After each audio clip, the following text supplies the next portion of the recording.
Japan, where a champion comes in many sizes. Whether you're a featherweight or a super Hulk, fighters know it's the size of their heart that makes a champion. Tonight, Green Super Hulk Tournament gets underway, featuring Hung Man Choi, taking on former Major League MVP, Jose Canseco. The featherweight tournament continues as Joe Warren battles one of the world's most feared featherweights, Kid Yamamoto. And a middleweight champion will be crowned as Ronaldo Jacare Souza attempts to defeat Jason Mayhem Miller for a second time. And the alligator snaps once again in the first round. HDNet Fights presents Olympia Dream 9 Featherweight Grand Prix, second round.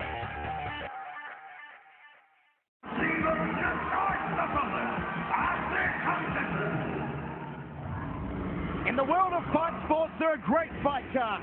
There are stacked fight cards. And then there are ridiculously stupendous fight cards. And tonight will be one of those occasions. Welcome to Dream 9 at the Yokohama Arena in Japan. Hello everybody, I'm Michael Chavello. We're expecting an 18,000 plus sellout here tonight for what should be the fight card of the year. Not only the second round of the Dream Featherweight Grand Prix and the return of Japan's hottest fighting commodity, Kid Yamamoto, also the Dream Middleweight title on the line, Jacare versus Jason Miller, and of course the Openweight Super Hulk Tournament is happening, and yes, Jose Canseco is in the house and will be taking on Hong Man Choi. Joining me ringside, my verbal sparring partners, firstly from SEG USA, good evening to you, Mike Hogan. Thank you, good evening. And also making his return to Japan, former UFC and Pancrase star, former Pride star also here in Japan, Guy Mezger. Guy, great to be ringside with you. I'm excited working with you. Folks, you can hear the familiar strains already. We're about to kick off the Super Hulk Tournament with the introduction of Bob the Beast.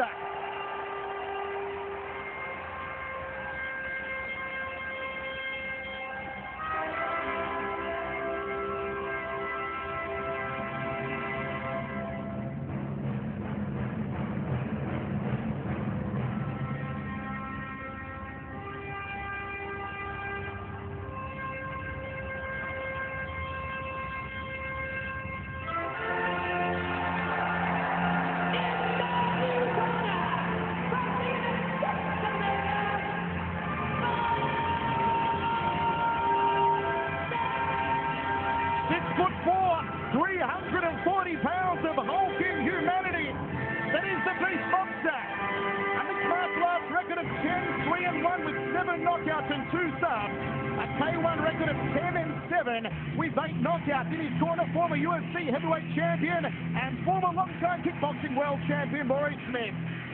Bob Sapp, who apparently weighed 400 pounds only 3 weeks ago, comes in tonight off an impressive victory over Japanese wrestling champion Akihito Tanaka, who was dressed as comic book hero Kiniko Matsaro at Dynamite on New Year's Eve. And what a sight it is, Guy Mezger, as he walks past us to see the beast Bob Sapp here at the Yokohama Arena and kicking off the incredible Super Hulk Tournament. I'll tell you what, this guy is an impressive athlete. And I kind of feel sorry for Minowa, man, because Minowa is such a good submission guy. And I have a feeling Bob's not going to go down unless he wants to go down. It might be a really tough night for Minowa, man. 赤からより箕輪南天使入場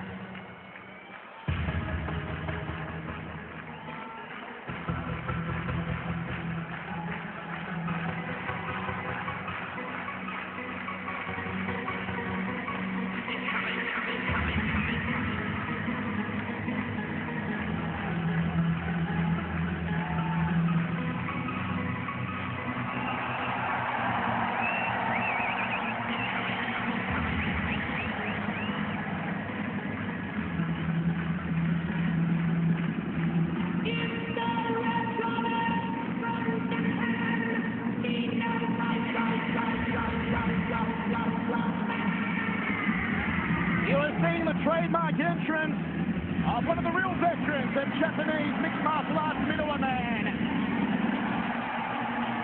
This place is alive. The Yokohama Arena is truly a happening as Minowa Man makes his way to the ring. 33 years old, 5'9", 185 pounds. He sprints out to the ring, Ultimate Warrior style. A pro MMA record of 41, 30 and 8.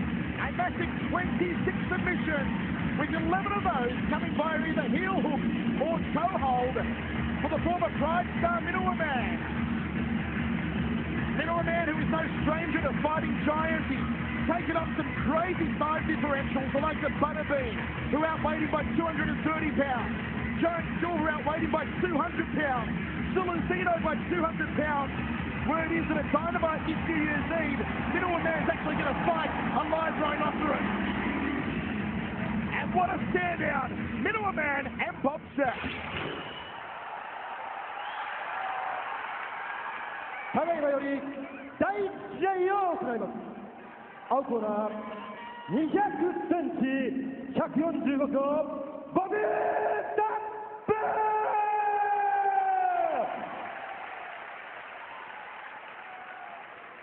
赤コーナー175センチ89キロミノワマン。 Massive ovation here for Minowa Man and Bob Sapp. Weighing the biggest he has ever weighed in his career. As I said only a few weeks ago, he was 400 pounds. Tonight, 340 pounds. You want to see Bob Sapp eat. This guy gets the munchies and entire farming communities go out of business. Final instructions here from the centre referee, Guy Mezger. Quickly, how do you see this one going down? Well, I'll be honest, if Minowa Man does not get him to the ground, he's in a lot of trouble. And I think Bob Sapp knows that. So I think Bob is going to be keeping him pressed up against the ring and club him down. Bob Sapp, the former offensive linesman at the University of Washington, charges out of his corner. First round of action, overhand right from Minowa Man. Single leg here from Minowa Man. Can he get Bob Sapp down? They go to canvas. This is exactly where Minowa Man does not want to be. Bob Sapp's just too big, too strong. He's going to sit on him, and then he's going to start hitting him. Actually, he's got a pretty good arm lock right there for an arm lock possibility. Yeah. And he's going to try for a chicken wing or a kimura, whatever today's term for it is. Yeah. Bob Sapp in the half guard here. Minowa Man just going to work on that left arm. Goes to the mount here. Minowa Man in trouble. Gives his back to Bob. Nice right hand. Bob going for a rear naked choke perhaps. Minowa Man slipped out of good for Minowa. He can turn it up. If he gets the hits underneath him, like that, good. This is where he wants to be. Minowa Man on top and inside of Bob Sapp's guard. Guard is open. He can go for a foot lock right now. And that's his specialty. Toe hooks, heel hooks. This is his specialty. This is not a good place for Bob to be. As I said earlier, 11 of the submission wins of Minowa Man coming Here by. He's going for it. He's going for it now. He's got the Achilles lock. It's a good position with the leg up like that and the knee turned. It's a very vulnerable place for the Achilles lock. Oh, Bob Sapp down. It's over. David versus Goliath. And David emerges triumphant. Bob Sapp is out of the Super Hulk tournament. Minowa Man via his specialty time. He got him in the Achilles lock there. I mean, I'll tell you what, I'm very surprised at this result. But Minowa Man played a very good job. He fought a smart fight. You're surprised. Minowa Man's surprised. His whole corner is shot. They're like, what just happened? But, you know, Minowa Man is a footlock expert, and once you get the hold of that leg, you know, there's just no escaping it. And, you know, he did a good job. By turning the leg up like he did, he made it vulnerable because he didn't expose himself to going down to his back where he could get in trouble. Or getting some very devastating haymakers that Bob could have thrown. The angle that he's at right there, if you look at that, that creates a really hard pressure on the knee and thing. Very smart job because he didn't go down. He didn't go down on that. That was great. Smart man. So Minowa Man, in the first 30 seconds, seemed to be in trouble when he was on his back, and then when Bob actually took his back and tried to rear naked choke him, but the veteran slipped out, got inside of Bob's guard, put Bob on his back, and submitted the beast. Bob Sapp is out of the Super Hulk tournament. Minowa Man now goes through to the second round to face either Jose Canseco or Hongman Choi. And the traditional Minowa Man salute here, Mike Kogan. This crowd absolutely eating it up. Yeah, they love him. You know, Minowa Man also does pro wrestling, and I think that's where all this this theatrics comes from, and I guess some of the crossover fans here. Ironically, a little statistic, not that I'm big on it, but this was Manoa Man's 80th fight, 8-0. Correct. 42nd win, 42, 30, and 8, and now 27 submission wins in that decorated career, guy. Yeah, I mean, he's not, I'll tell you something, he's not scared. You know, kind of the detriment of his career. He'll fight anybody. He's not fearful of it. And that's what I love about this guy's attitude, you know. With athletes today being pick and choosing their opponents, you know, this guy will fight anybody. Yeah, literally. He will fight anybody. He's not scared. And, you know, you got to really appreciate that kind of old school attitude. And the man who has taken on the likes of Butterbean and Giant Silver, Zulu, has now taken out Bob Sapp. Began his fight career as a Pancrase fighter at 176 pounds. 185 pounds here tonight. And he's just soaking up the goodwill that has been showered upon him by this fantastic crowd here at the Yokohama Arena. Middleman, who came in tonight off a decision loss to Shibata at Dream 8 in April, was inconsistent 5-5 in his last 10 outings, including a win over Errol Zimmerman at Dynamite by heel hook and a knee bar over the skeletal remains of Tom Try last August. And once again, he has captured the imagination of all and sundry here at the Yokohama Arena. Folks, that means coming up next, it is the one that has been the subject of so much discussion worldwide since it was announced. Former Major League Baseball star Jose Canseco stepped into the mixed martial arts realm for the very first time with literally no training whatsoever, and he takes on former K1 Asian champion, former Syrian wrestling champion of Korea, which is the Korean version of sumo, Hongman Choi, 7'2", 330 pounds. Brian Mezger, I want to put up the big letters here, WTO. What the F is Canseco thinking, taking on Hongman Choi here?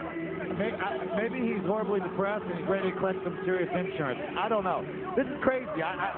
This is not the fight that I would definitely take as my debut at 45 years old, my MMA debut. Let me see. Let me pick a 300-pound, 7-foot guy who knows how to fight. Guy, my sources tell me that Canseco is taking home a 6-figure paycheck for being here tonight. Is it worth it, though?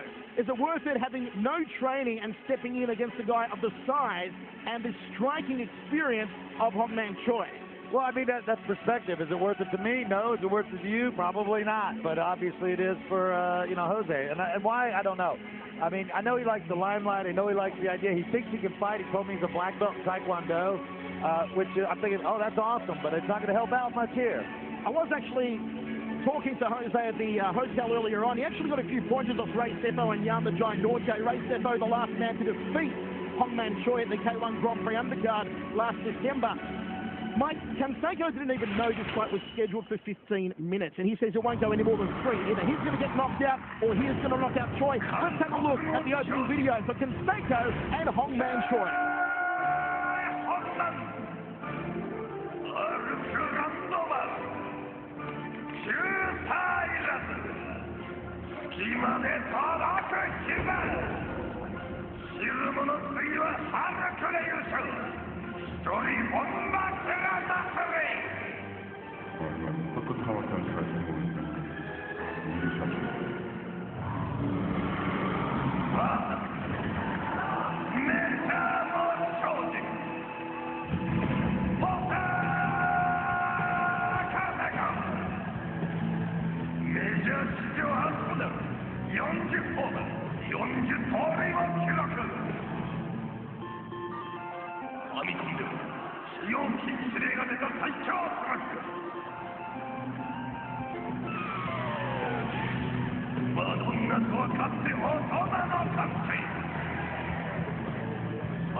And now I guess, you know, the evolution of myself and Ray Canseco is happening.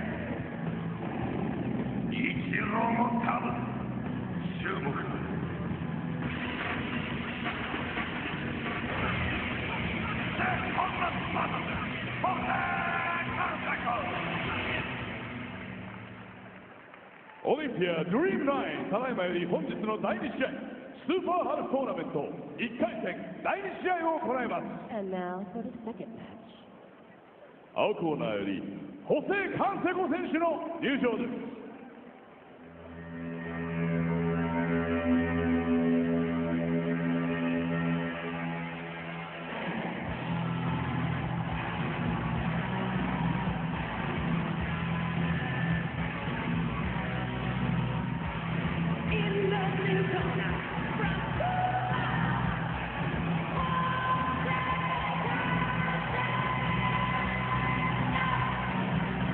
ovation here for 44-year-old Jose Canseco. Unless you've been living the life of a Nepalese Sherpa for the last 20 years, you're going to know who Canseco is. One of the biggest hitters in baseball history when in tandem with Mark McGwire, playing together in Oakland. They were known as the Bass Brothers. Famous for their forearm bump. Well, folks, it's going to take more than a forearm bump for Canseco to win here tonight against Hong-Man Choi. And while Canseco once famously bounced the ball off his head to give away a home run, it won't be a laughing matter here tonight, Guy Mezger, but he's bouncing the meat hooks at 330-pound Hong-Man Choi off his noggin in a few moments' time. Well, I tell you what, I figured it out how this is going to happen. He must have gotten his contract that he gets to bring the baseball bat into the fight with him, because that's about the only way it's going to work. As I said, Jose Canseco, no training for tonight. The only person in his corner you see here is in fact his girlfriend, Heidi Northcott. As he told us, he's got a black belt in Taekwondo. He's also trained in Muay Thai. Done a little bit of Kung Fu. He's had a couple of celebrity boxing bouts. He was knocked out by Bison Kahima in Atlantic City last July in just 1 minute and 37 seconds of their scheduled 3-rounder. Then against former Partridge star Danny Bonaducci in Pennsylvania on January 24th. Well, it couldn't put away Danny Bonaducci and ended in a draw after 3 rounds. Those results don't augur well, taking on Choi here tonight.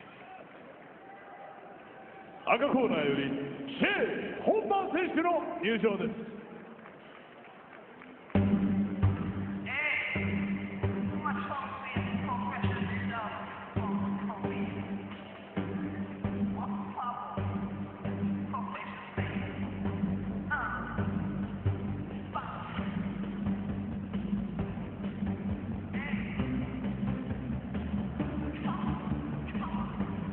In the red corner, from Korea, Jack Hong-Man. Here he comes. Look at the size of Hong-Man Choi, the 28-year-old 7'2", 355 pounds officially. Maybe a little leaner here tonight, though. I'd say he's around 335, 340. Guy Mezger, Easter Island just called. They want their heads back. Hong-Man Choi is just one massive unit. And it's not wrong to say that the first time Canseco saw Choi yesterday, Mike Kogan, at the official rules reading, Choi walked past Canseco for the first time and literally Jose's jaw dropped. And he said at yesterday's press conference, the public outing in Shinjuku, that he is scared of Hong-Man Choi. A very honest response from Jose Canseco, saying Choi is the biggest human being he has ever seen in his life. I mean, and he should be scared. You know, Hong-Man Choi may not be as well known to the MMA circuit, but Hong-Man Choi beat 3-time K1 World Grand Prix champion Sammy Shields. Hong-Man Choi went 3 rounds toe-to-toe with Badahari in K1 Final 16 in Korea. 3 rounds with Ray Sefo last December, so 2 of the biggest hitters in the world of K1. He's taken them the distance. Exactly, and the only person that we know that dropped him was Mighty Mo, who Jose Canseco is not, with an overhand right. 青コーナー188センチ115キロ Jose Canseco. You've got to wonder what Canseco can possibly do here. 109 kilos, 188 centimeters for Canseco. 218センチ150キロ Shea Hong-Man Choi suffers gigantism. Actually had an operation on June 9 last year to remove the tumour from his pituitary gland that supposedly kept him out of K1 Dynamite in Los Angeles in 2007. The tumour also saw him get exempt from 26 months of Korean military service, but to be honest, Choi has not looked the same in centering since having that tumour removed. First round set for 10 minutes, second round for 5 minutes. Mike Kogan, Guy Mezger, no way it is going to go the full 15 minutes here. Someone is getting knocked out. I'm excited. I want to know what happened. Well, I'll tell you what, Jose's got to move. He's got to circle. Ready, go! Choi, you know, he moved forward almost the entire time. He needs to stay circling with... Jose goes for the overhand right immediately, and this is what he should be doing, circling, using his angles. Hit on the inside, throw to the massive jawline of Choi, and then get out of dodge. Everything right so far in the opening 20 seconds for Jose Canseco. Yeah, you know, to be honest, he's lasted 20 more seconds than I thought. Jose Canseco is 6'4", and he looks like he's 5'6". Oh, yeah. He's smart, though. He's doing a good job. He needs to stay moving. Do not turn your back, though. Nice for a jumping front kick off the lead leg, does Ken Seiko. Knowing that Choi only moves in straight lines and that Glaciers moves faster than Hongman Choi, he's very slow. Got to be careful of Choi's Muay Thai clinch and high knee that he has knocked out so many opponents with early on in his K1 career, guy. Yeah, he does. Oh, he got a hard shot. He just ran into a jab. He didn't get hit with a hard shot, and that hurt him. I tell you what, Jose's doing a good job, though. He's throwing that. He's got to get away from that crazy stuff there. That's that Taekwondo. It's not going to work. He needs to throw that overhand right like he's doing. He's doing a good job. He's landing it. I'm going to say, cerebral fight so far from Jose Canseco, Mike. You can tell everywhere he's leaning because Choi's so white, every point leaves a red mark. Canseco down, a lot of trouble now. Here comes the ground and pound. He's going to tap out and he does. It's good night, Irene. It was always going to be over as soon as Choi was on top of him. Jose Canseco pounded out from Hongman Choi and is complaining here, guy, that he may have done his knee. It might have been his shin. He did throw a round kick and landed on chin to chin. He's probably not used to that kind of contact. I'm going to be honest, though. Jose actually impressed me more than I thought he would, guy. He lasted longer, as you said, than we thought he would. Listen, whether it's guts or stupidity, he came in there and he came here to fight. So you got to give him respect. He didn't come here to fight. He didn't lay down. He fought as good as we could expect. And you know, Mike, at 44 years old, to step up against Choi, the guy's got a huge set of nards for his first and possibly only ever MMA fight. Oh, absolutely. I mean, you know, I think a lot of people are, you know, just getting too serious about this. I mean, this is kind of like celebrity boxing, but, you know, except it hurts a lot more. And, you know, Jose did the part that he trained for, you know, with his karate background or whatever it is, you know, he did all right until... Yeah, he did a good job. I mean, you know, I think he got hit a couple times, and he had a hard time dealing with it. So Jose Canseco is out of the Super Hole tournament. Hongman Choi goes through. Folks, coming up next, Sokoju and Jan the Giant Norgay.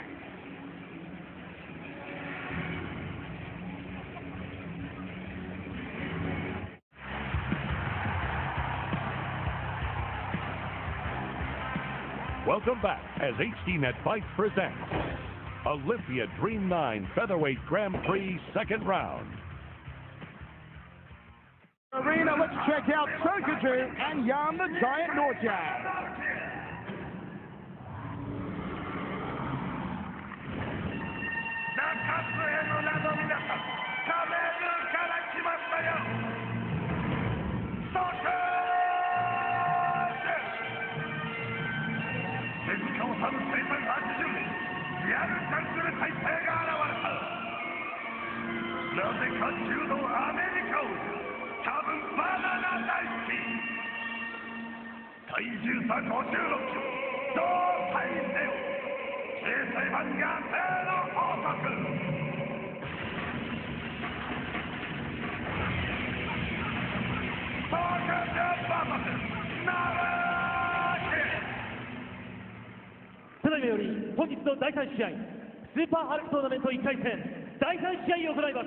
And now for the third match.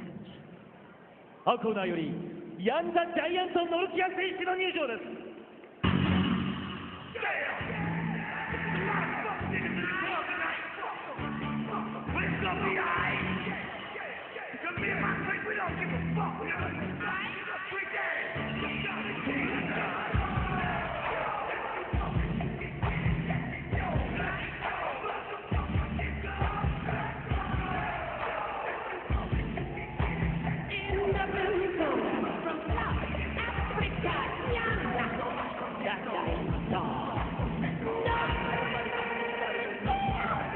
From Cape Town, South Africa, Jan the Giant Norgay, boxer and kickboxer, K1 star, makes his way to center ring.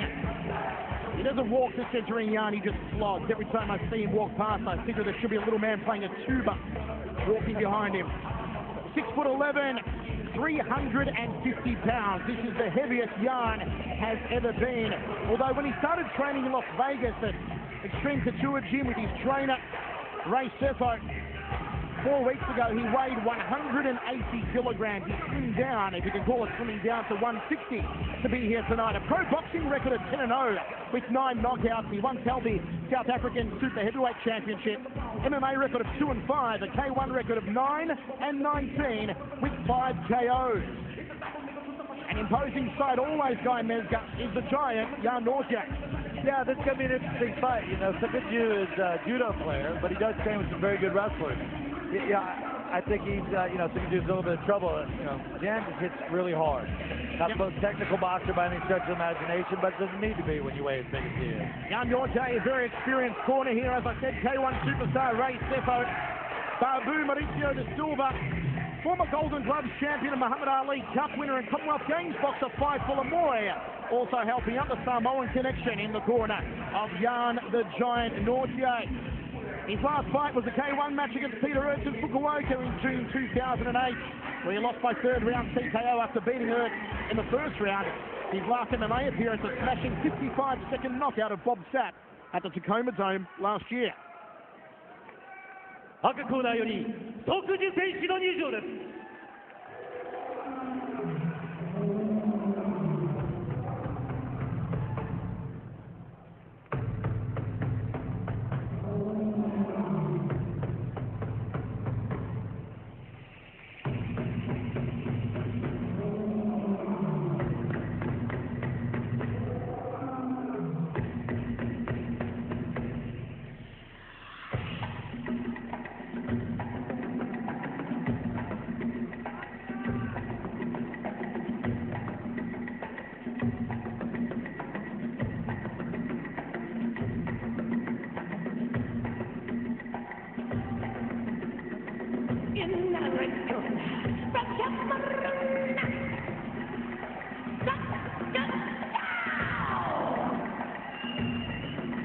The All-African battle is about to take place as Sokaju makes his way to the ring. Born in Hongla, Cameroon, of course now living in California, training out of Team Quest.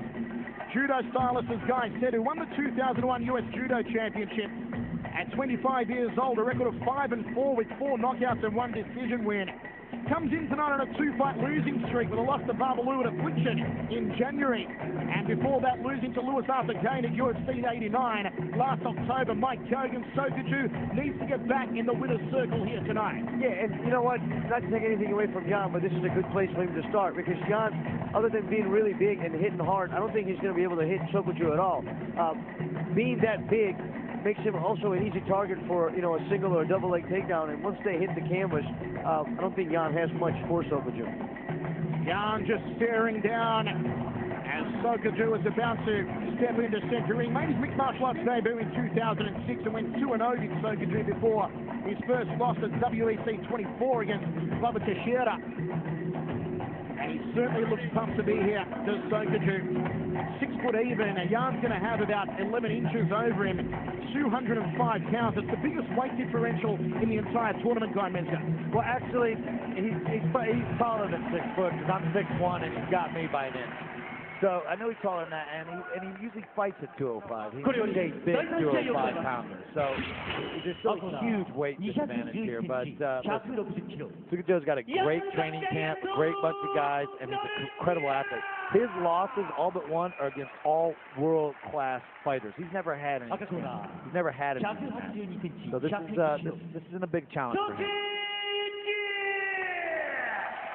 It is fight number 3 of the open weight Super Holt tournament here at Dream 9.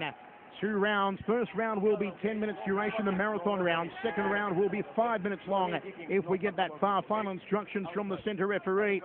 The All-African battle, South Africa versus the Cameroon. Jan the Giant Nortje, based out of Vegas these days, living and training with Ray Sefo. And of course Sokaju, who these days is based out of California, and Team Quest. Michael Chavello, Guy Mezger, Mike Kogan with your ringside. Here we go, first round. Jan the Giant, the southpaw fighter. Sokaju, the orthodox fighter.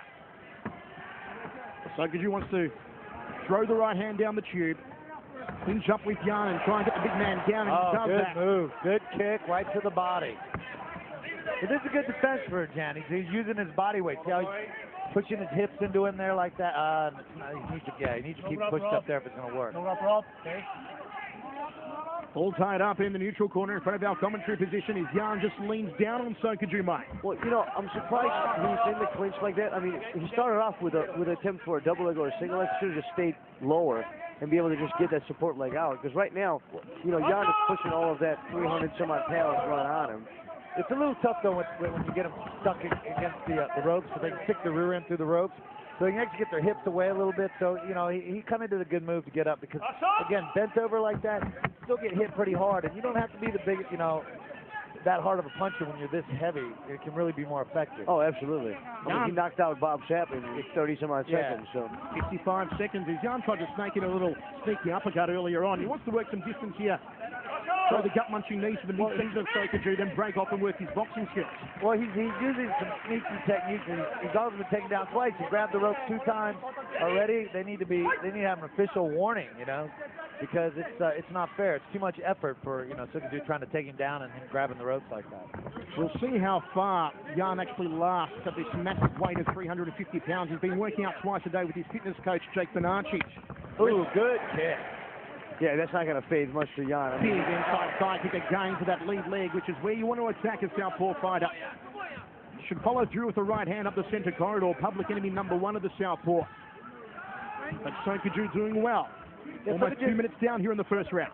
You know, this is a big improvement. You see he's moving his head. He's got a lot more head movement, although he definitely shows his head more when he's throwing the kick. Every time he comes with the punch, he's doing a head fake and he's turning, which is a good, smart move. Good. Grab the ropes again. That's a 3rd or 4th grab. And surprisingly here, Jan hasn't thrown any decent kicks of his own. One of the game plans, Sokaju takes him down inside the half guard on something. Big right hand, almost put him through the canvas. Jan the Giant forced to cover up, but he is taking an absolute beating. Sokaju just monstering him. It's all over. It's all over. Oh, Sokaju losing the plot at the end. He wanted to send a message. Fight for the boy, the trainer, getting in the face of Sokaju, saying, what the hell's going on? Yeah, that was a little bit uncalled for. That was just unsportsmanlike from Sokaju. It is not. It is not. He set the ring. Ray Steppo's in there. Bad sportsmanship from Sokaju. Really, really bad form from Sokaju in center ring. And quite rightly, Jan the Giant's corner. Ray Steppo, fight for the boy. They're trying to restrain Ray. Well, I mean, the referee dove in. It was clearly has to let go. It was way, yeah, that was, you know, 1 punch extra, 2 punches, but if we got a shot here of Jan, the officials are trying to restrain the big South African. And no wonder he is infuriated. That was just a terrible display of sportsmanship from Sokaju. Ray Steppo is peeved, to say the least. Unbelievable things here in center ring, guys. You don't expect it here in Japan. I mean, listen, Japan, the crazy stuff here happens all the time. I mean, this is not unusual. But if there's one thing we do pride ourselves on at the dream shows in particular, it is sportsmanship. You know, every show, you can basically count on guys being sportsmen. This is very, and even Sokaju, I mean, he's a nice guy. I don't know what he was I mean, I'd like to give him the benefit of a doubt. If there's, you know, maybe a little bit of adrenaline, excitement. You know, he finally got him to the ground. He wanted to finish him, but once the referee literally dives between you and the opponent to continue in the assault, and look, he comes face to face with Sokaju, so there's no excuse, there's no blind side. I mean, the referee, exactly, the referee literally dove, you know, in between them. You know, what more do you want me to do from this referee? Yeah, he's punching around the referee at this point. Now, guys, Sokaju in center ring just gets up. He was on his knees in front of Jan and actually bowed to Jan and apologized. So maybe the adrenaline, he's come down from the adrenaline rush that possessed the Cameroonian at the end of that bout. Jan the Giant Nordgate has been pounded out of the Super Hulk Grand Prix, and folks, coming up next, Gegard Mousasi takes on the big New Zealander, Mark Hunt. The Super Hulk tournament here at Yokohama Arena, everything we expected and a whole lot more, and it's going to get crazier. Let's have a look at Mark Hunt and Gegard Mousasi.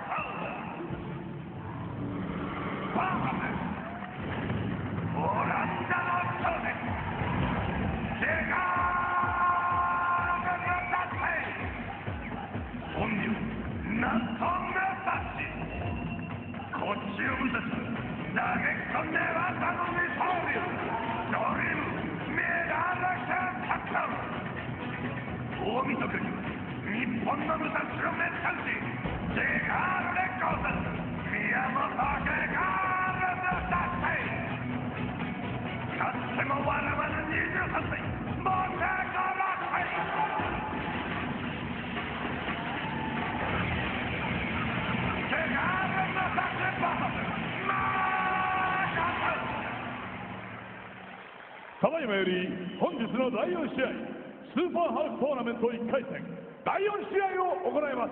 And now for the fourth match. 青コーナーよりマーク・ハント選手の入場です。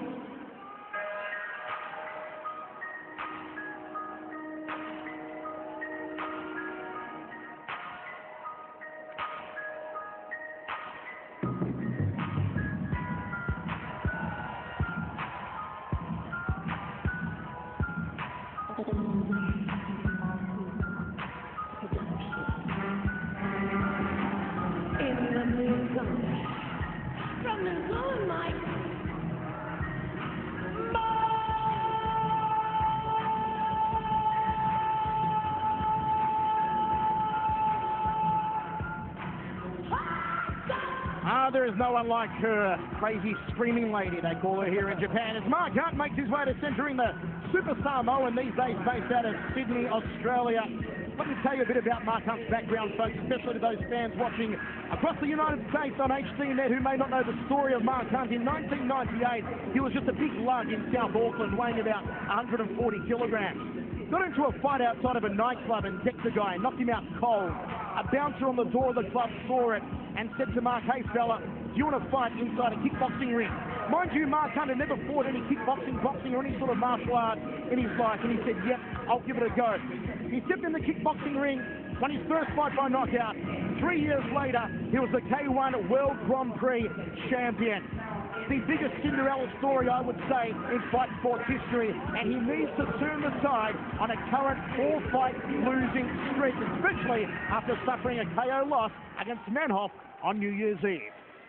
赤コーナーよりゲガール・ムサシ選手の入場です。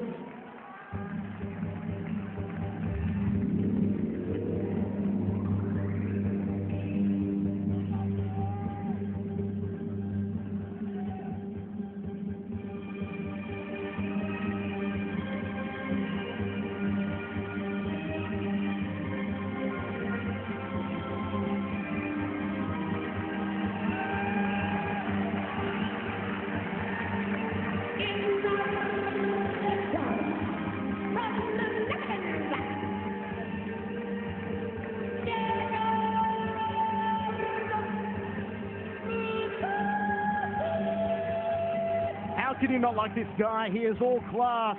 Vacated the Dream Middleweight Championship to step up to the big boys. Gegard Mousasi, representing both Armenia and the Netherlands, who was actually born in Iran to Armenian parents. These days lives and trains out of the university city of Leiden in southern Holland.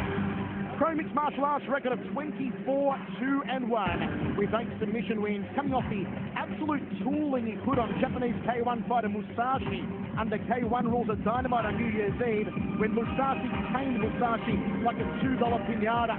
I'll tell you what, Guy Mezger, Mark Hunt, as good as striking he is, should not underestimate the striking skills of Gegard. No, not at all. I mean, the one thing is Mark has got a great chin, so, whether he can knock Mark out is going to be the key.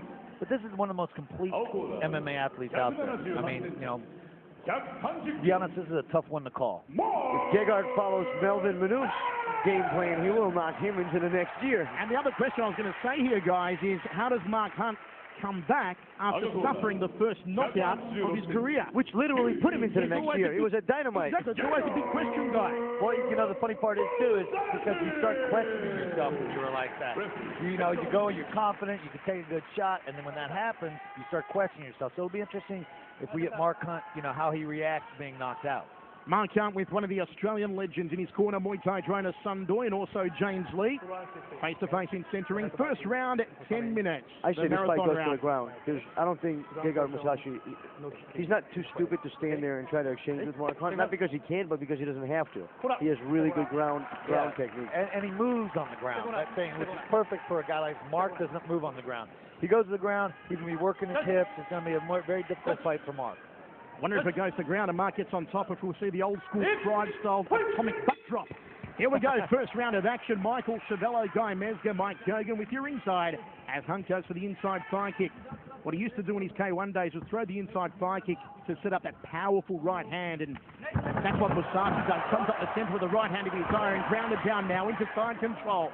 Gegard Mousasi. Great start. I told you. Yeah, this is a good way. He can slow it down here. This is where he needs to be. He's got him against the ropes here, so it's going to be very difficult for Mark to put, just muscle him over. Work him down a little bit. Wear him out. Wear the big man out a little bit. Then maybe go right there. He's going for the hammer lock. Almost took that hand home in Mark's fight just 2 fights ago. So some short-range knees off the right leg to the waist section here from Mousasi. Flipping right hand. He's in a good. Yeah, he's in a really good position here. He knows he's not going for mount. If he goes for mount, he's going to have some problems because that's going to give Mark a little more leverage to turning. Smart. Wear him out here. He's a big man. Get Mark. Mark is going to definitely be worried about being, on his back here like this, getting hit. It's going to wear him out. Going for that arm again. Mark Hunt in a world of trouble here. He's going to get out as Mousasi looks for the submission on the left arm of Hunt. Trying to turn on the Kimura. Hunt's actually trying to escape. Oh, he got it. Armbar. Mark Hunt is out of the Super Hulk tournament. And Gegard Mousasi is through by a submission. Guy Mezger, he did it. As I said, this man is all class. Oh, I'll tell you, he's phenomenal is what he is. And he's another guy. He's old school. He will fight anybody. He's not playing it safe. He's moving up to a very heavyweight division, and he's not a heavyweight. He did it was a very smart fight, and also entertaining. A lot of times those don't go together. A guy fights a smart fight means he's playing a safe fight. He didn't play it safe, but he fought smart. That was great. Well, very smart. I mean, he had a clear ground dominance, and he said, why am I going to exchange punches with the likes of Mark Hunt? I'm just going to take him to the ground and submit him, which is obviously exactly what he did. Gegard Mousasi now takes his record. That's beautifully done. Take us through this one, Guy. Well, he threw the overhand right and blocked his hip. And basically, when Mark stepped back, he tripped over Mousasi's leg. Very slick move, actually. I didn't pick it up until the replay. It was a very slick takedown. The 9th submission of his mixed martial arts career. His record now 25-2-1 with 9 subs. Gegard Mousasi on his way, and no wonder he is listed as the favourite with the bookmakers at $3.20 to win the entire tournament. Folks, coming up next, the grudge match we've been waiting for. The Crusher, Kawajiri, and J.Z. Kelvin. Welcome back to the Yokohama Arena here in Japan. We're expecting a sellout crowd of 18,000. It's been the Super Hulk tournament so far as we're about to move into the business end of proceedings. The match coming up next is the one that I'm sure we've all been looking forward to perhaps the most. Tatsuya the Crusher Kawajiri takes on the superb Brazilian J.Z. Kelvin. Guy Mezger, anyway you cut this one, J.Z. and the Crusher is going to be an absolute ripper. Oh yeah, this is an excellent fight. This is awesome MMA type matchup. This isn't a ground and pound type thing, although they're good at that. You're going to see a tremendous versatility here in these guys. This is going to be an awesome fight. I'm excited about this. It's probably the fight of the night. And folks, if you just joined us, just wrapping up the Super Hulk tournament thus far, Minowa Man over Bob Sapp via submission. Hongman Choi pounding out Jose Canseco, who wasn't as embarrassingly bad as we thought he may have been. Sokaju, lost the plot at the end against Jan the Giant Norte, that managed to pound out the big South African. And then as we saw in the previous fight, Gegard Mousasi submitting the New Zealander Mark Hunt. So those 4 men go through to the next stage of the Super Hulk tournament, which will be concluded at Dynamite on New Year's Eve. But as we said, coming up next, a lightweight 1 match that has been the talk of internet message boards worldwide, MMA.tv, Sherdog.net, and the like. Kawajiri versus J.Z. Kelvin. Mike Kogan, 2 men we're very familiar with. How do you see it going down between J.Z. and the Crusher? I see J.Z. winning this fight. J.Z. had a horrible 2008. He was coming off of a major injury and he lost to Aoki. Then had 2 fights that never happened. I see him coming back strong. The Crusher, Kawajiri. Guy Mezger, what will Kawajiri have to rely on here tonight to defeat J.Z.? Well, he's got to rely on his ground game, and I mean, although this is going to be such an awesome fight, I'll tell you truthfully, he's going to have to neutralize the submission, okay, J.Z. Okay, but if he keeps it on his feet, J.Z.'s got a respectable stand-up game too. So this is a tough one. I'm going to go with J.Z. on this one too, but I expect this to be the fight of the night, to be honest. This is yesterday at the press conference. J.Z. offered to shake Kawajiri's hand. Kawajiri wouldn't shake it. And Jay-Z said something that I found very interesting. He said, okay, it's before the fight, you don't have to respect me, but after the fight, I'm going to make you respect me. J.C. Calvin, who, as we know, also, Mike, of course, weighed in the same as Kawajiri, but he comes in a lot heavier usually after he replenishes his carbohydrates and his liquids. He has a very big unit at his weight, J.C. So does Kawajiri. Kawajiri has a really hard time cutting weight. You know, it's not that he hates to fight at 70 kilos, but he prefers, you know, obviously not to cut weight. It's just he has a really hard time cutting weight. So they're both going to be heavy, probably somewhere around 168-pound mark. And folks, still to come here tonight, we have the second round of the Featherweight Grand Prix, including the return to Japan of the one and only Kid Yamamoto, maybe the most popular commodity in fight sports here in Japan, guys. Oh, absolutely. This guy is awesome. And since he had an injury, Kid Yamamoto, Bibiano Fernandez, Joe Warren, and also our main event guy, Mezga, Jacare and Jason Miller. How do you see that one going down? I'm going to have to go with Jacare, although Jason Miller, you can't count him out. He's a guy who will pull victories out like out of nowhere, out of thin air. Well, Jacare, you know, as we say, the new breed of grapplers combines athleticism and just unbelievable grappling skills. I think it's going to be too much for Jason. All part of the action coming up here on Dreamline from the Yokohama Arena.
Ladies and gentlemen, welcome to Olympia 3-time Featherweight Grand Prix second round, starting now! Nobody does it like Dream, and let me tell you folks, it is absolutely electrifying here at the Yokohama Arena. Guy Mezco, it's going to be great for you being back in Japan because this place is alive, it's a happening. I'll tell you what, nothing like the Japanese fans, but I'll tell you, the only thing that's done out to the Japanese fans is the show. They know how to put a spectacle on. I'll tell you, this is exciting. I'll tell you truthfully, I miss the old days. It is absolutely deafening in here as we're about to see our remaining fighters here tonight. We've already seen the Super Hulk Openweight tournament, but now we get in to the real deal. Can this place get any hotter? We are melting here ringside. And what an ovation for the Texan Abel Callan. Getting set to take on the former janitor who is hoping to clean out the featherweight division, Hideo Tokuno. And Hideo Tokuno has shaved the head here tonight. Gone is the grey hair.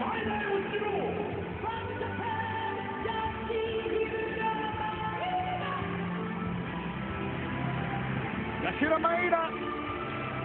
Great ovation for him too. Was very well received at yesterday's public press conference, where we drew quite a huge crowd at the Shinjuku train station plaza.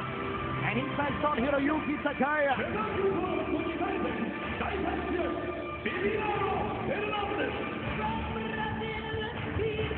12 Brazilian Jiu-Jitsu champion, one of the very best on the planet, Bibiano Fernandes.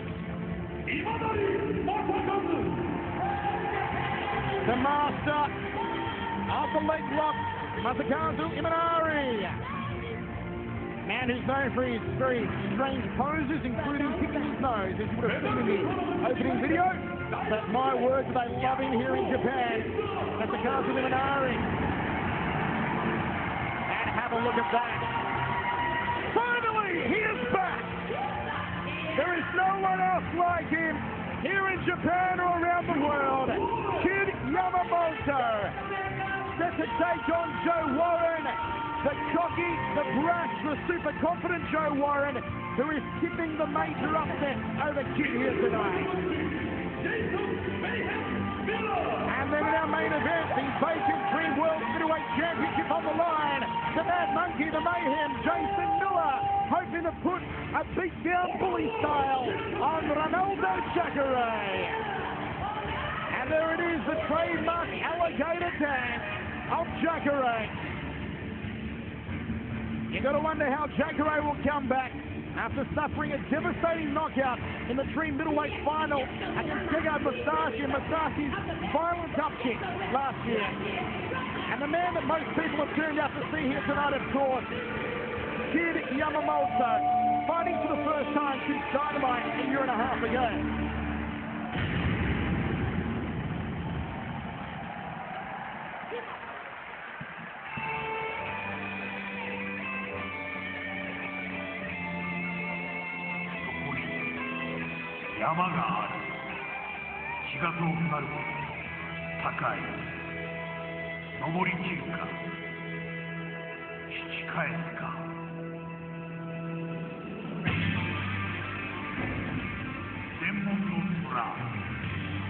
King of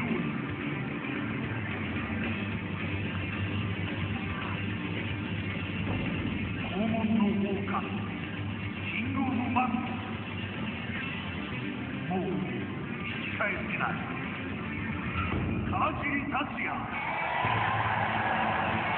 った一度決めてるんだK1ルールでの無謀な戦いしかし川尻はそのバックに勝ち2008年大晦日の主役となるそして彼が作り出した姿勢はシルバーウルフのプライドを深く傷つけた立ち技が投げられた一方で俺が投げられたもう一回 K1 で挑戦するとしたらマサト選手でしょ総合ってすごいでしょっていうのをマサト選手に見せたい分かった俺も興奮したよ誰やってやる僕は K1 に高らかに全方位クラッシャー宣言頂上へ駆け上がり見下ろす決意は果たしていかなるものなのか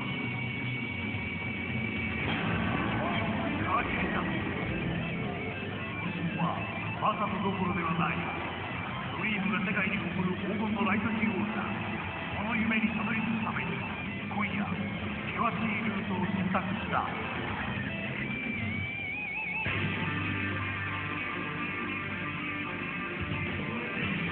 キングオブヒーローJGカルバー天下の MMA の最伝天才カルバーに川尻の屈辱な戦いは通じるのか川尻不義カルバンは今回絶対に負けられない理由を抱えている昨年ドリーム幕開けの勝負として生まれた大一番での大敗2連敗は許されないよりによってあのリングの奴らにキングオブヒーローズの誇りとマックスの誇りをクラッシュせよ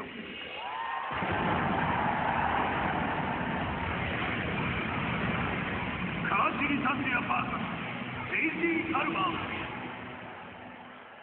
ただいまより本日の第5試合ライト級ワンマッチを行います And now for the fifth match 青コーナーより JG カルバー選手の入場です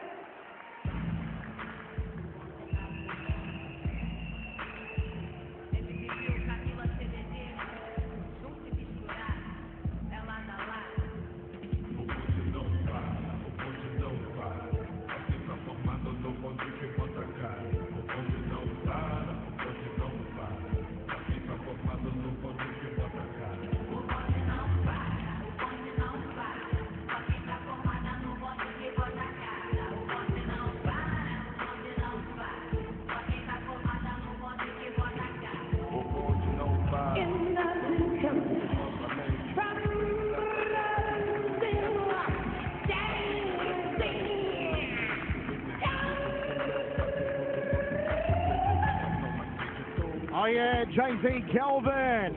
His name sounds like a brand of underwear, but in the world of mixed martial arts, this guy is a complete stud. Living out of Coconut Creek, Florida, training at American Top Team with Ricardo Laborio, Brazilian Jiu-Jitsu and kickboxing stylist. Coming off a decision loss to Shinya Aoki last April at Dream 2 after which he had a horror run of injuries throughout 2008 with a damaged knee ligament, hasn't fought since. Pro record of 14, 2-1-1 no contest. His two losses coming to Yuki Hansen by decision on a Shudo promotion back in 04 and against Aoki at Dream 2. Before that loss to Aoki though, JZ was unbeaten dating back to 2004. Guy Nezka, one of my favourite martial artists, and I know he's one of your favourites as well, JZ Kelvin. Yeah, you know, it just shows you the quality of the athletes that we get here at Dreams, which is phenomenal. This guy is extremely good on the ground. I mean, he's good on the ground, and he's got a really good stand-up game too. And you know, really, this is going to be an interesting fight. JZ, who is the 2006-2007 Heroes middleweight champion, has a very high stoppage ratio, be it by submission or striking. 12 of his 14 wins have come via sub KO or TKO. Takes his time coming up to the ring. Mike Kogan, JZ is always very relaxed. I was sitting behind him on the bus ride out here to Yokohama Arena. He slept the entire 1.5-hour drive, completely relaxed. And that comes from confidence. You know, the guy trains like there's no tomorrow. He comes prepared. I mean, just look at him in the weigh-ins. not to say that, you know, physical appearance is a sign of how you're going to do in the ring, but you could study anatomy on this guy. There's muscles on him I didn't even know existed. JZ Calvin, wait till he takes the singlet off, folks. You'll see more muscles than a seafood platter. The man who won the 2006 Heroes Middleweight Championship by beating Takeo with a flying knee in just 30 seconds. Then he defeated Rickson Gracie's protege, Rani Yahya, by guillotine choke in only 39 seconds. And of course, decision Carl Uno in the final. He beat Shaolin with strikes, Andre Vida with a sub, with 12 seconds remaining in the first round to repeat as a 2007 Heroes Middleweight Champion. There is nothing Guy Mezger that JZ can't do in the ring. Yeah, and he knows it. And we were talking about, you know, him sleeping. He's a confident guy. You don't get at this level if you're second-guessing yourself. And, you know, and this is not false, you know, this isn't some kind of false bravado. The man has to back it up. I mean, he knows what he's doing.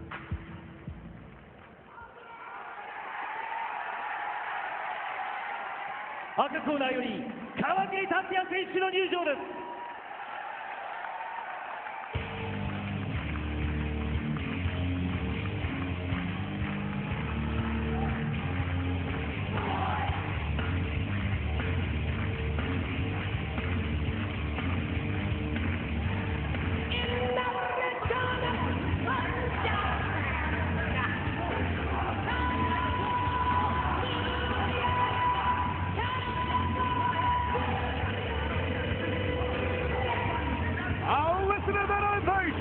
The Crusher Kawajiri, 31-year-old Pride veteran, has an imposing record of 23-5-2 with 10 knockouts and 6 subs.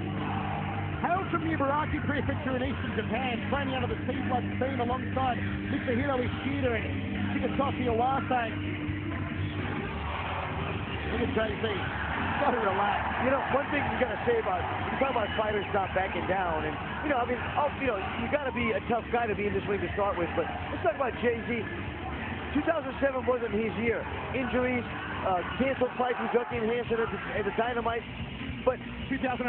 I'm sorry, 2008. Here he comes back after almost a year layover, after multiple surgeries, and his first opponent was going to be Jockey and Hansen, who's the Dream Lightweight champion. And that fight didn't go through because of some injuries to Joachim Hansen. And his second fight is against Kawajiri. I mean, you know, there's no warm-up fights. There's no, hey, let me get back to my groove. He goes straight after the top. Well, that, you know, to be honest, that's why he'll be remembered. You know, he'll be remembered because he's the guy who takes them on. The guys who have all these impressive records and titles and fight nobody, they're forgotten. They're going to remember this fight. This, you know, this has the potential of being like the fight of the year, and this is what you're going to be remembered by. And at the moment, these fans certainly remembering Kawajiri's rear naked choke of Ross Ebenezer at Dream 7 in under 4 minutes. Before that, he fought under K1 rules at Dynamite on New Year's Eve, where he absolutely annihilated former Muay Thai champion Kozo Takeda with a flying knee that splattered Takeda's nose across his face. Into the ring goes the ground and pound violent mofo that is Kawajiri. If he puts JZ on his back and starts rounding down those punches, well, JZ could be in trouble. This one is going to be something special. これより第5試合を行います。青コーナー173センチ70キロ JD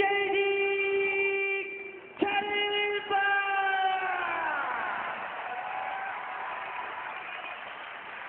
ー。赤コーナー171センチ70キロ川尻達也。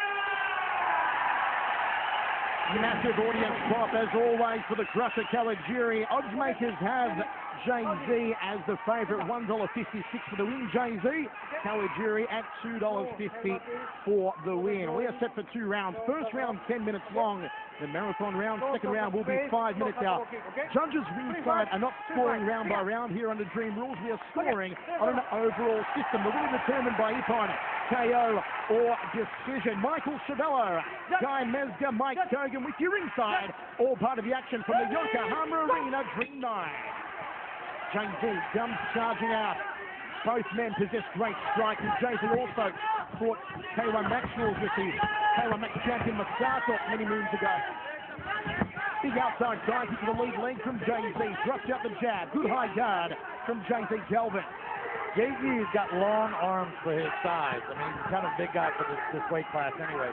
but he's doing a really good job of using him. He's keeping Kawajiri at the end of his punches, which is an excellent job. And one more thing power is, there. Jay-Z hits hard. Oh! He just hit him hard. He hit Kawajiri with a right hand. Double leg here from Kawajiri as he shoots in, and Jay-Z just spoils a takedown back onto their feet. Good work so far standing up from J.Z. Kelvin. Well, you know, Kawajiri was hurt because he took the shot. Oh, absolutely. And you know what? Kawajiri had said on a few occasions that, you know, he wouldn't mind doing a few more K1 fights. So after he's dynamite. Oh, he got it. He got it. This is his move. Kawajiri in trouble. Kawajiri is able to escape there. He can't hold him. So. Now he's out of it. Jay-Z looking for a guillotine here on Kawajiri early on. But don't forget, they're the same weight, so a 4-point attack is allowed. Jay-Z could start doing what he's doing right now, and it's raining the knees to the face. Somebody's listening. Oh, down they go again! Jay-Z looking for the submission early here. Now, one thing's important here. You got to make sure you have a choke, or you're going to burn out your forearm, and then you can't hold. You know, you can't do anything with that arm anymore. He's got to get good position. The problem is they don't have good position with his leg. Right. Pops the head out. And now it's Kawajiri who's looking to deliver some knee strikes of his own as he's trying to pass the guard. As we said, Kawajiri has that awesome ground and pound. He is renowned for cracks away a couple of times to the orbital bone of Jay-Z. But Jay-Z is dangerous looks off to put him in his guard here. Yeah, he's dangerous on his back. He's one of the few guys today that is really dangerous from the guard. And so, you know, Kawajiri cannot lose concentration here, or the match will be over before he knows it. Kawajiri you know what? inside So the half far, guard. I'm sorry. So far, the fight is pretty entertaining. Which, you know, you have two guys that are evenly matched. You know, that they both have good stand-up, both have good ground. They both heavy after the weigh-ins. Sometimes you end up with an extremely boring fight where there's too much respect. There's no respect here. These guys are going after each other back and forth. Jay-Z working off his back. Now puts Kawajiri inside his full guard. Close guard from J.Z. Kelvin. Referee moves in. Says a little bit too close to the ropes. Fellas, let's get back to center ring and recommence in the same position. Inside the closed guard of Jay-Z. What I'm not seeing about Jay-Z, though, he's not moving his hips. He's kind of happy holding him here, which I don't think is a good idea against Kawajiri's ground and pound. He needs to keep moving his hips out, side to side, and create some. Yeah, there's a little bit better. There you go. He hears you. Just keep going, guys. Yeah. He's listening. Some of his corners telling him, if he keeps his hips going like that, it keeps, you know, fights from being able to, right there, good job. Wait, actually, I think he was trying to prevent Kawajiri from passing the guard before and recompose the guard, which is probably why now he's working it out. He must have hurt you, see? He's got to still keep working. He's got to keep working his hips a little bit. There you go. Jay-Z just pulling their heads down, not allowing Kawajiri to posture up and work those hands more effectively. He gets in a couple of strikes of his own, and Kawajiri just drives through like a diesel piston with that left hand, then hooks around the back of the right arm of Jay-Z. Actually, believe it or not, Jay-Z is one of the few fighters that is moving his hips in the guard. And that's what you get all these knockouts. Is you see how he's avoiding the punches, not by blocking them, but just slipping them by hitting them. Up kick from Jay-Z, Kawajiri. He's in good position. Jay-Z's in good position here. Butterfly here from Jay-Z. Meanwhile, sitting next to us, I've just noticed Shinya Aoki, who is screaming all sorts of instructions and support for Kawajiri. Kawajiri inside the half guard of Jay-Z. Wants to pass here and go to side control if he can, or will just be content to try and rain down these punches onto the noggin of J.Z. Kelvin. The referee Shibata just warned Kawajiri against striking to the back of the head, you know, which obviously is not allowed under ring rules or any rules that I know. Now inside control, Kawajiri. Okay, now that's a little dangerous. You know, but with the knees allowed, see. Yeah, with the knees allowed. To the head allowed. Yeah. But you know, you look at a world-class jiu-jitsu practitioner, so he's not too much danger. Well, he just, you know, he's back. He's back in the guard, so yeah.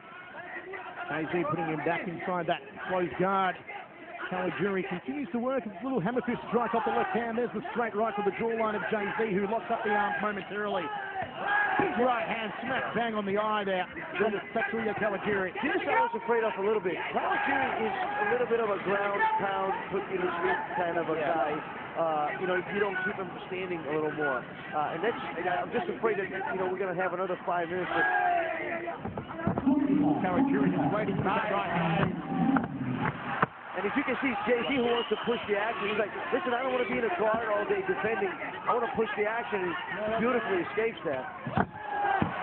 Kawajiri gets him down again, goes inside the guard. Jay-Z closes. A little bit of swelling under the right eye here of Jay-Z Calvin, but nothing to really faze the Brazilian. 4 minutes and 20 remaining here in the first round. A 10-minute marathon round as the referee recommences them from center ring. Jay-Z needs to pick up the fill. He needs to take a few more chances because he keeps taking down here, you know, and Kawajiri, he's playing a safer game. He's not really, you know, going for the big knockout or anything like that. He's like, you know what, I'm going to ground this out if I have to. Jay-Z doesn't start doing something, you know, he's going to be in trouble there. Jay-Z utilizing the rubber guard here. They try and throw the legs up and look for a submission attempt on Kawajiri. As Guy said, he's got to start changing tack now, Jay-Z Calvin. Kawajiri momentarily posturing up, wants to work that left hand. He does. Going for the headache maker. Which is easier said than done because Kawajiri is very good at neutralizing the hip movement. You know, he's constantly blocking. Yeah, you see how he's pushing his hips into him? Exactly. On the he's leg. Constantly blocking his hip movement. And when Jay-Z tried to get up, Kawajiri was on him, you know, glued to him, giving him no room to move at all. So. All right, now they stand him up. It's a good stand-up. Good work so far from Kawajiri. Referee's going to issue a yellow card here to both men, interestingly enough. I thought Kawajiri was working quite well. No, because Kawajiri's in a top position.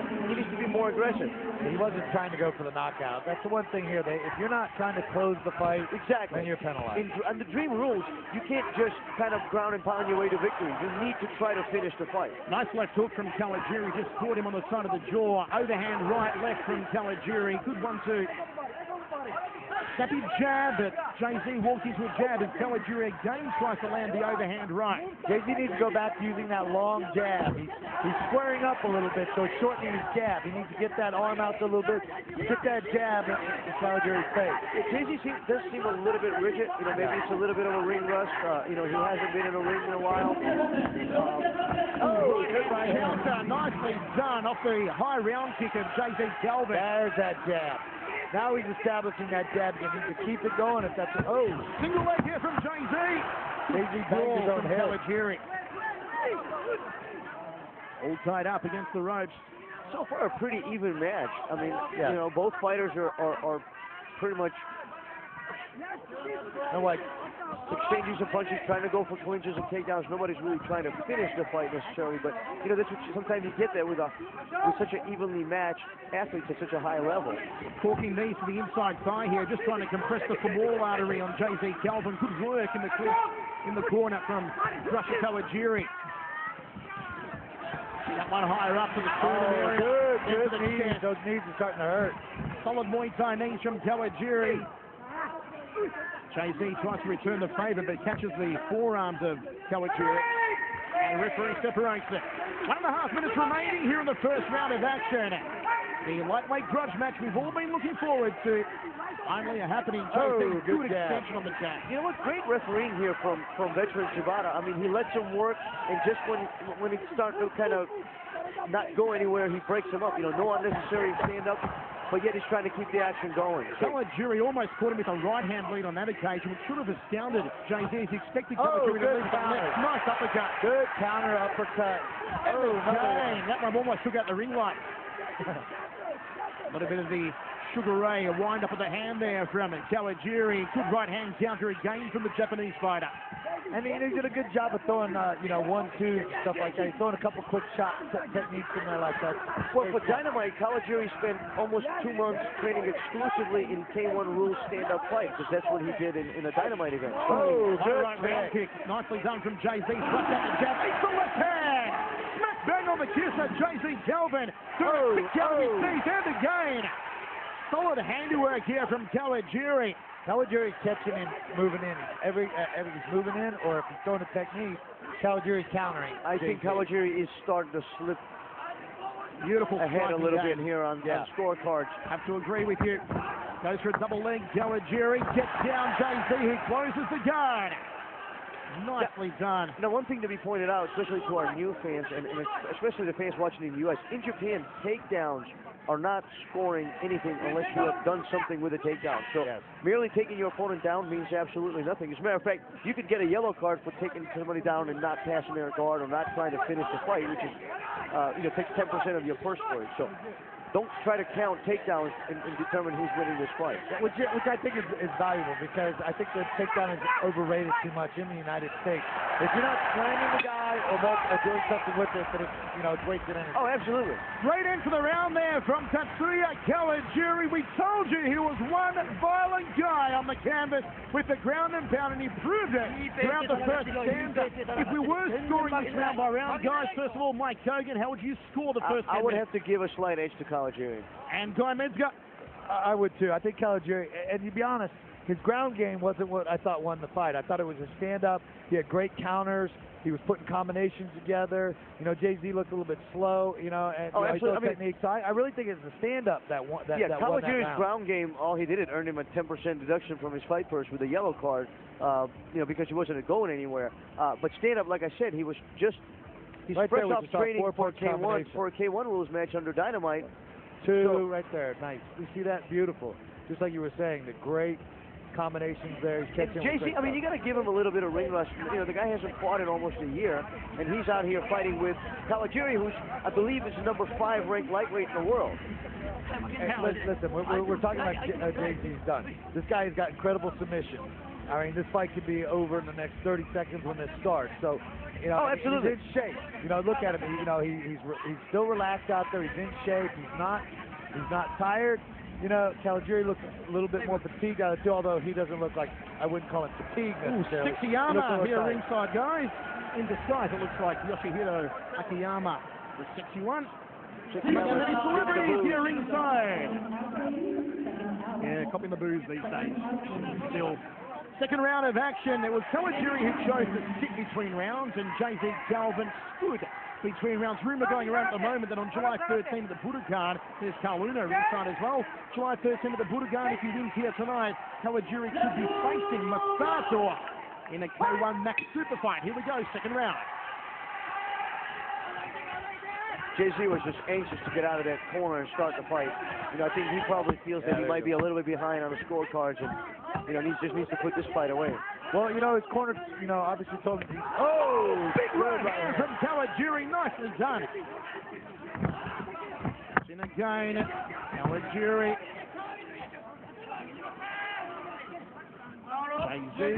Kawajiri, got that arm in there though. He got the arm trapped. Now he got it out. Yeah, but Jay-Z is cut on the nose. He's probably from that right hand.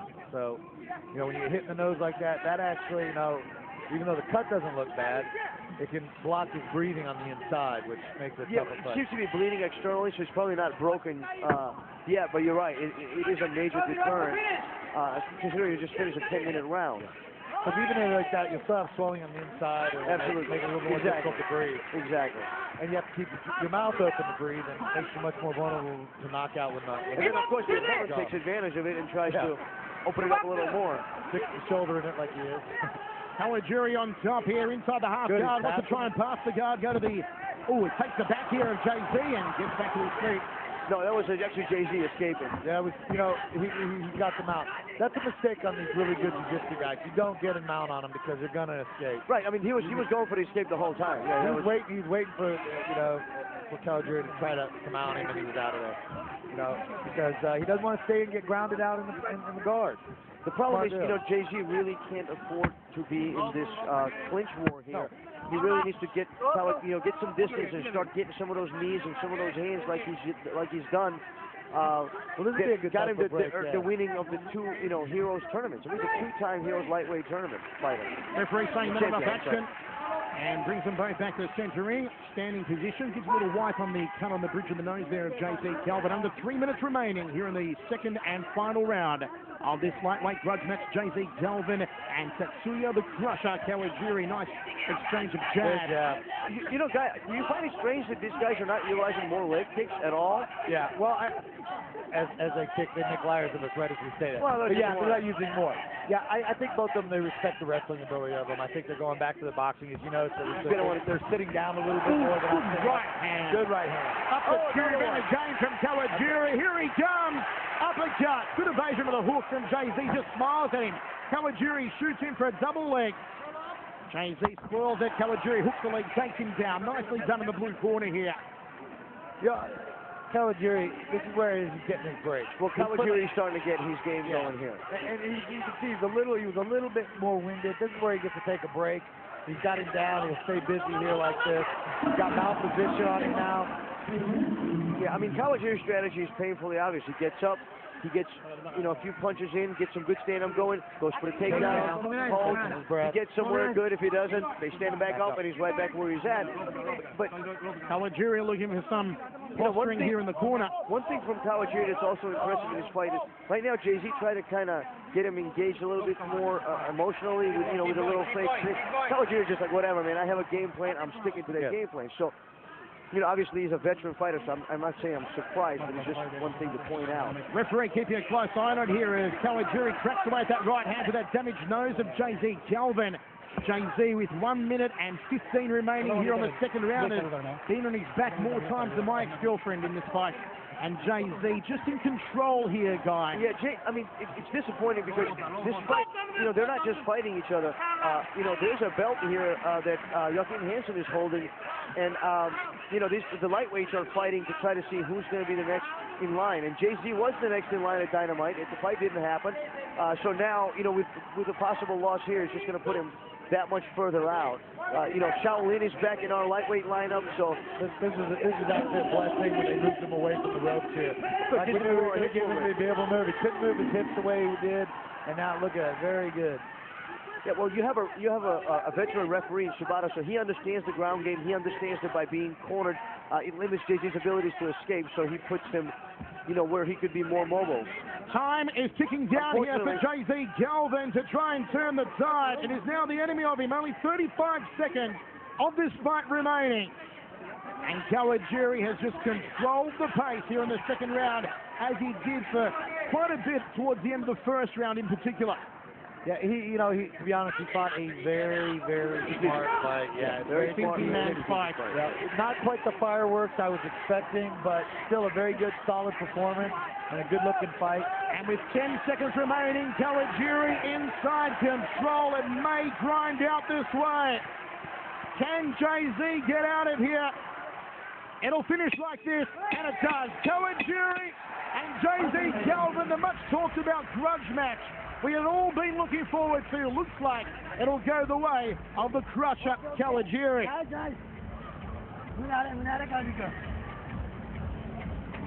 Guy Mezger, your thoughts on the return of Jay-Z Delvin? As we said, a horror year with injuries in 2008. A lot of anticipated fights didn't come off for him. Did you see the signs of ring rust here tonight? Yeah, I saw frustration in his face, and I think that just came because, listen, he took on, after that much of a layoff, he should have taken maybe a slightly easier fight.